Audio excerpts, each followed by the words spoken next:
महाराष्ट्र के किसानों के सर्वांगीण विकास के लिए जरूरत पड़े तो सड़कों पर उतरेंगे। किसानों को केंद्र बिंदु मानकर कांग्रेस ने कार्य किया है। किसानों को संरक्षण देने जरूरत पड़े तो आंदोलन भी छेड़ेंगे। ऐसा प्रतिपादन पूर्व सांसद नरेश बाबू भुगलिया ने शिवाजी महाविद्यालय में आयोजित किसान सम्मेलन उद्घाटन अवसर पर कहे। राजूरा के किसान भवन में वृक्षारोपण और मिट्टी परीक्षण प्रयोगशाला का उद्घाटन पूर्व मंत्री शिवाजीराव मोघे के हाथों हुआ।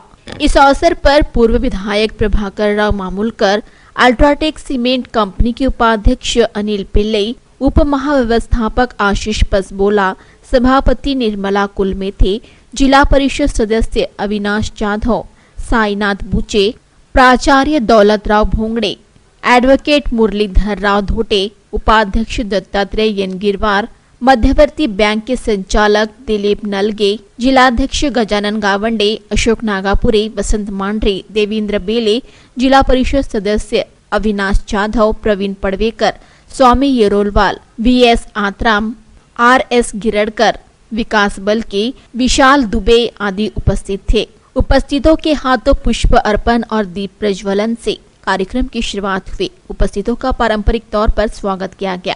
कार्यक्रम का प्रास्ताविक प्राचार्य दौलतराव भोंगड़े, संचालन पीयू बुर्डेवार ने किया और आभार जिला परिषद सदस्य अविनाश जाधव ने माना। कार्यक्रम में किसान बड़ी संख्या में मौजूद थे।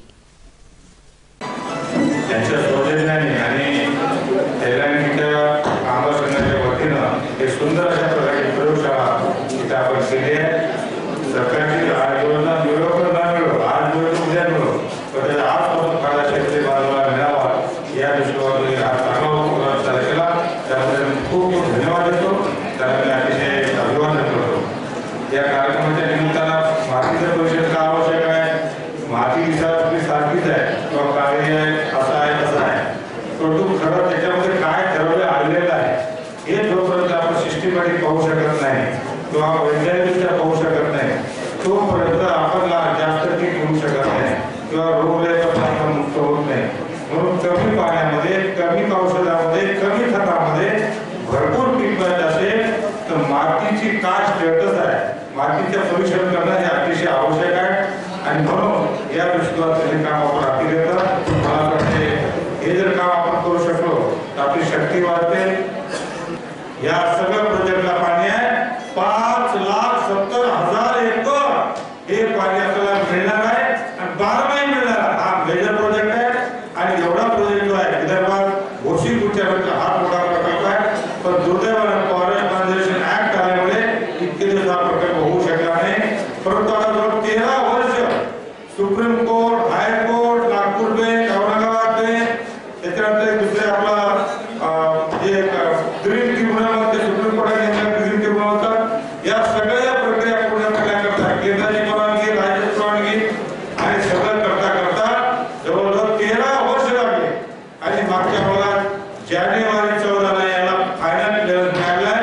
परंतु सरकारची उदासीनता लक्षात घेता हे प्रोजेक्ट सरकारने 11 महिने झाले, केंद्राला 6 वर्ष झालं, परंतु या प्रकल्प चालू करायला काही मिटिंग सुद्धा घेऊन नाही आले। ही दुर्दैवाची बाब आहे।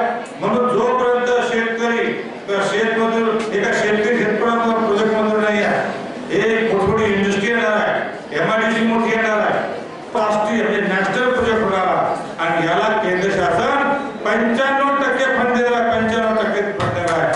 या दृष्टीकोनातून आपण सर्वांनी जागृत आहोत आणि हे काही कामापुरता कार्यक्रम होता नाही, हा प्रोजेक्ट सुरू होऊन शेवट होईपर्यंत आपण सगळ्यांनी जागृत आहोत, लढा द्यावा अशा प्रकारची विनंती करून परत सर्वांना खूप धन्यवाद।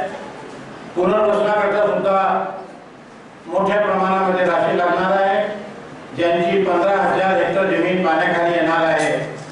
प्रोजेक्ट अफेक्टेड लोक आहेत, त्यांच्या पुनर्वसनाचा प्रश्न आहे, त्यांच्या शेतजमिनीच्या भावाचा प्रश्न आहे, त्यांच्यावर अन्याय होऊ नये म्हणून मोघेजी आम्ही सगळे प्रयत्न करू। घाटंजी आणि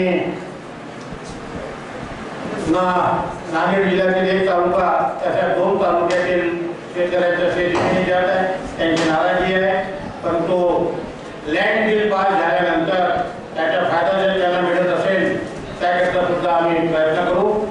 आणि या भागामध्ये आज जे विद्यार्थी बसलेले दिसत आहेत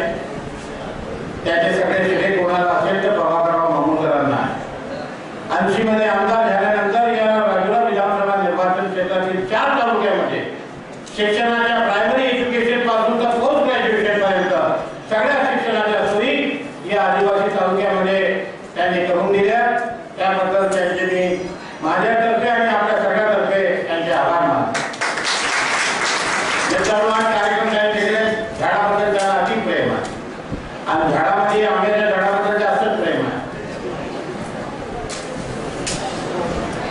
हा परिसर संपूर्ण हिरवा करून ठेवलेला आहे आणि आज सुद्धा किसान भवन मध्ये वृक्षारोपण झाला, इथं वृक्षारोपण झाला आहे. आणि माती परीक्षण शेतकऱ्यांच्या जिव्हाळ्याचा प्रश्न आहे. जे माती परीक्षण करून पिकं घेतात तो शेतकरी हवालदिल होत नाही, त्याला पिकं बरोबर मिळतात.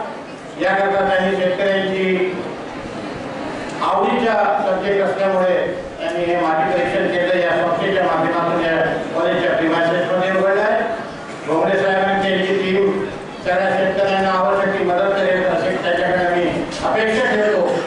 आणि आज जो विद्यार्थी इथं बसलेला आहे,